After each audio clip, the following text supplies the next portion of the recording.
New ground. The wind carried dust from the east. Dry, bitter stuff that stung the eyes and settled in the teeth.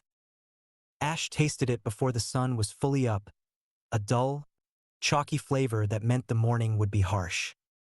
He'd been planning the run for 3 days. The houses within 6 blocks of the auto shop had already been picked clean, piece by piece, over the last few months.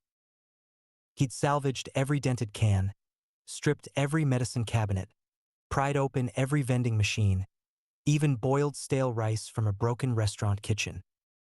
The map scratched onto his cardboard strip had grown desperate lines, routes reaching farther and farther from what he still dared to call home.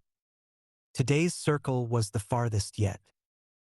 He layered up, hoodie, vest, gloves.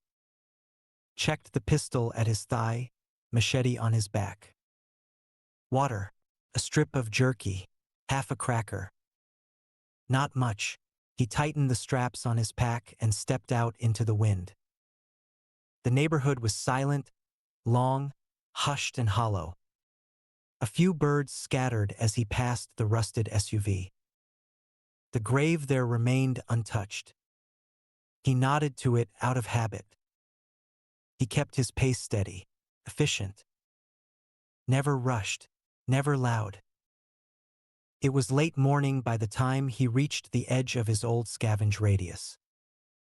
He paused there, crouched behind the skeletal frame of a fallen billboard. On the back of a cracked car mirror, he marked today's date and area. His charcoal scribbles were small and exact.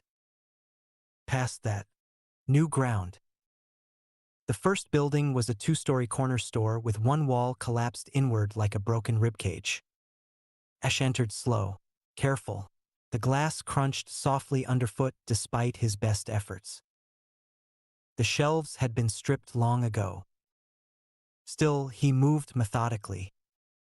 Cabinet by cabinet, drawer by drawer. He found a packet of instant oatmeal, torn and mouse-chewed. A box of tea with no bags left inside. A tin of breath mints. He kept them. Even the useless sometimes had a use. Behind the counter, beneath a register blackened with ash, he found a rusted can of yams. Faded label, the metal dented. He shook it once. No slosh, might be solid. Might be rot. He kept it. Around midday, the sun climbed high. He moved to the second floor of the building next door. A rundown apartment complex, the kind built in a rush and left to fall apart. Inside, the air stank of mold and something older. He checked 2 rooms, found a toothbrush, a half bottle of rubbing alcohol, a cracked lighter that sparked once. The third room had a child's backpack hanging on the door. He hesitated. Ash stared at it a long time before moving on. In the hallway beyond, he made his mistake. The walker had been behind the bathroom door, silent, dormant, waiting. As Ash passed, the door burst open with a snap of hinges. The thing came out snarling, clothes shredded, jaw unhinged. His fingers clawed at the air. They collided hard.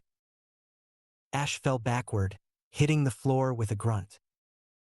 The walker landed atop him, teeth inches from his face, breath like hot rot. His right hand slammed against the thing's throat, holding it back with all his weight. His left hand scrambled for the machete. It wasn't fear that filled him. It was silence. That same old silence, cold, distant. He kneed the walker in the gut, shifting its weight. Rolled, got on top. The machete came free. He buried it in the thing's skull with a low grunt. Once, then again. It stopped moving.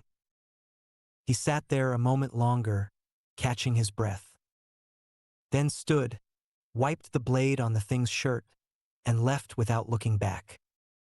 By late afternoon, he'd searched 5 more buildings. A few empty pantries, an unopened bottle of ketchup, a can of cat food. That was it. His pack felt heavier than it should have, but the weight wasn't food. It was failure. Again. The walk back was long. He took a different route, avoiding the open street. Passed by a toppled radio tower, a burnt-out ice cream truck, a pair of shoes lying perfectly side by side in the middle of the road. Dusk had started to fall by the time he reached the shop. Inside, the cold was familiar.